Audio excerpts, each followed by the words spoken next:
Sejumlah nama tokoh politik nasional seperti Sufmi Dasko Ahmad dan Bahlil Lahadalia disebut-sebut bakal masuk kabinet Prabowo Gibran berdasarkan draft yang beredar di media sosial.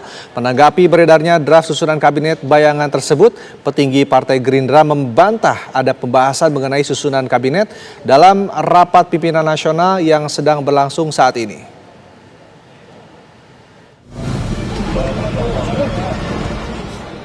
Menjelang rapat pimpinan nasional Partai Gerindra, dunia maya kembali diramaikan dengan beredarnya draft susunan kabinet pemerintahan Prabowo Gibran periode 2024-2029.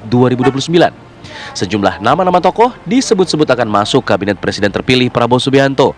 Setidaknya itu yang tertulis dalam draft susunan nama-nama ini usai beredar di media sosial, salah satunya lewat platform X Twitter. Susunan nama ini dirangkum dari tangkapan layar sebuah pesan WhatsApp atau WA yang lebih dulu beredar. Sejumlah nama tokoh yang disebut menjadi menteri diantaranya adalah Bahlil Lahadalia sebagai Menko Perekonomian, lalu Sufmi Dasko Ahmad sebagai Sekretaris Kabinet, Nusron Wahid sebagai Menteri Ketenagakerjaan, Rosan Roslani sebagai Menteri Investasi, dan ada juga nama Angga Raka Prabowo sebagai Menkominfo. Menanggapi beredaran susunan nama-nama ini, Partai Gerindra membantah ada pembahasan khusus mengenai susunan kabinet dalam rapat pimpinan nasional Partai Gerindra tersebut.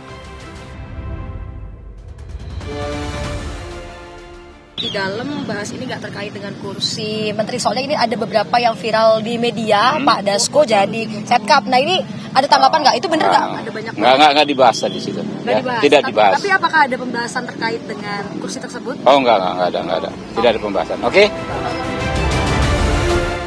Sementara itu, Sekjen Partai Gerindra Ahmad Muzani membenarkan bahwa memang ada perbincangan terbatas antara Prabowo dan Gibran dengan sejumlah pimpinan Partai Koalisi Indonesia Maju Plus terkait nama-nama calon menteri.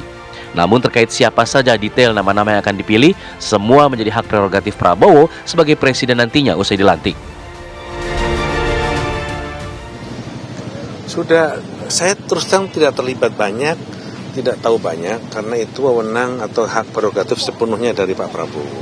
Bahwa Pak Prabowo sudah mengajak ngomong dengan orang terbatas, saya kira iya. Dengan Mas Gibran, dengan partai-partai koalisi ya. Tapi seberapa jauh intensitas dan hasil dari pembicaraan tersebut, saya tidak ikuti. Siapa saja yang akan diplotting untuk menjadi Menteri A, untuk posisi B, saya tidak mengikuti. Jadi sejauh ini hanya masih, berarti ini tidak valid ya Pak ya, yang berada di sosial media? Iya, saya tidak begitu paham apakah itu valid atau tidak, tapi saya tidak paham. Karena itu menjadi hak prerogatif Pak Prabowo. Pak Prabowo ngajak ngomong dengan orang terbatas, dan saya tahu, tetapi apa hasilnya saya nggak ngerti sama sekali.